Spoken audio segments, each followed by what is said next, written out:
Thank you, men. Thank you, folks, for being here. Thank you for your prayers in reference to Mary and I being away over in Estonia and then also in the country of Germany. It was just an absolutely wonderful trip in so many ways. 36 leaders came from 4 countries: the United States, Sweden, Finland, and Estonia. And I had the privilege of listening to these leaders and trying to determine how to really help them best to grow as pastors. They're actually, when you put all 36 leaders together, they're the heads of thousands of churches in those 4 countries. And so it was a wonderful privilege to be in their midst. Probably 25 out of the 36 Mary and I have known through the years, and I'm thankful for that growing relationship. But we had good health on the trip in every way. We were served delicious meals, whether it was for breakfast, noon, or dinner. Each time Mary and I would look at each other and say, okay, now at noontime, we're just going to have a sandwich. And then they'd come out with Wiener Schnitzel and potatoes and all kinds of fancy desserts, and we'd just look at each other and say, well, let's do that tomorrow. Let's just enjoy this trip. And so we really did that. But tremendous times of prayer. I had the privilege of doing some teaching, and had the privilege on last Sunday to be in the oldest Baptist church of Estonia. And one of the places that we stayed, I asked if a couple that we were with, if we could be in sort of the front of the hotel. And it was a long, narrow, just old building.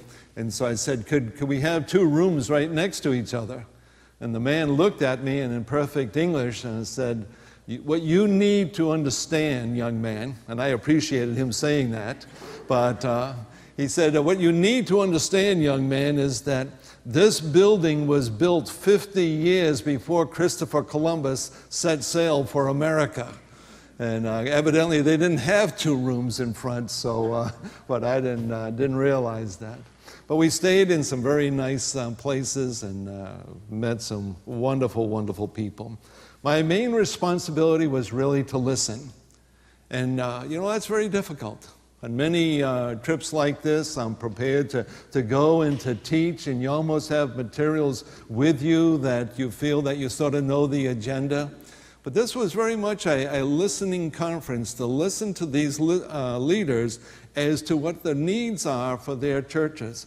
And it is truly a desperate state in the Scandinavian countries. For instance, in the country of Estonia, and you have this, and I would encourage you at some time, take this home, this little bulletin insert, and it gives you some statistics. But for instance, in Estonia, here's a country that's only been free since 1990. The last, prior to that, 40 or 50 years, it was held in captivity by the Soviet Union. And for 1,000 years, can you imagine that? America isn't anywhere near 1,000 years old, but for 1,000 years, the country of Estonia has been held in captivity by either the Russians or the Danes or the Swedes. Any group around them has just sort of led them captive. And unfortunately, during the Soviet time, of course, the gospel was very limited. The seminaries were all closed. And a number of the individuals that I talked to, either their parents or their grandparents, were sent to Siberia. If they were faithful to Christ, they went and spent 5, 7 to 20 years in Siberia. And sad to say that when they returned, they were not the same kind of individuals. Much of their strength had been taken away by the Soviets. And so that was a sad, dark days. I've had the opportunity to go to Estonia a number of times. And last time was in 2004. And so hereafter, about 6 years, what I was so encouraged about in the churches that we went to about 3 or 4 of them, it was to see the young people. On previous times I have preached, and everybody has been 60, 70, or 80 years of age. And now for the first time, for instance, one church, we went to a conference on Saturday, and the youth choir was 500 kids. And just a wonderful, wonderful sound. It was on television, and just a wonderful experience. And so there were many good things like that. One sad thing would be, for instance, Estonia has a population of 1.3 million people. That's not very large. That's almost a city like Providence, Rhode Island. And out of that 1.3 million people, only 20,000 are evangelical born-again believers. Isn't that a sad statement to realize?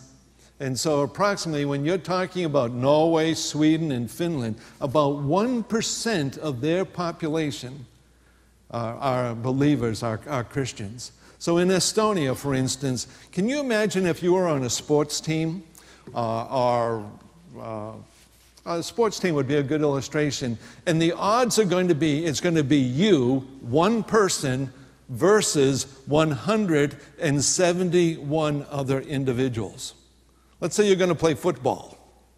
You're the only one with a ball over here, and you're going to be going against 171 individuals. That's the statistics of evangelical believers in the country of Estonia as compared to non-believers. The sad part about Sweden, the country that my parents are from, is the fact that many of the Swedes, millions of them, used to be agnostics. They had great doubts about Christianity and about Christ personally. Those individuals now have gone from being agnostic to atheist. Atheism is now the stated religion of these countries in Europe. And my personal belief, it's just my belief. I'm not asking you to agree with me or disagree. I think America is really moving in the direction of Europe, and we need to really proclaim our faith and to enjoy who we are in Christ. And that's why I'm going to preach on missions in a few minutes, because somehow the voice got stopped in these countries, and Christ stopped being worshiped, and therefore Christ stopped being followed. And so I'm so very, very thankful for your prayers, and I hoped on one of our Sunday school lessons to be able to show you many of these slides pictures that we came back of on Estonia, and just wonderful stories. Let me just end by just telling you a God thing. This, in the midst of darkness, God is still there, and God watches over his people. So for 1945 until about 1990, the Soviet Union ruled over Estonia. In the Ola Vista Church, and when you open this brochure up, you'll see that the tallest spire is the Ola Vista Church. It's a church that goes back to the 12th century. It is, at one time, was the highest spire, the highest point in all of Northern Europe for 7 countries.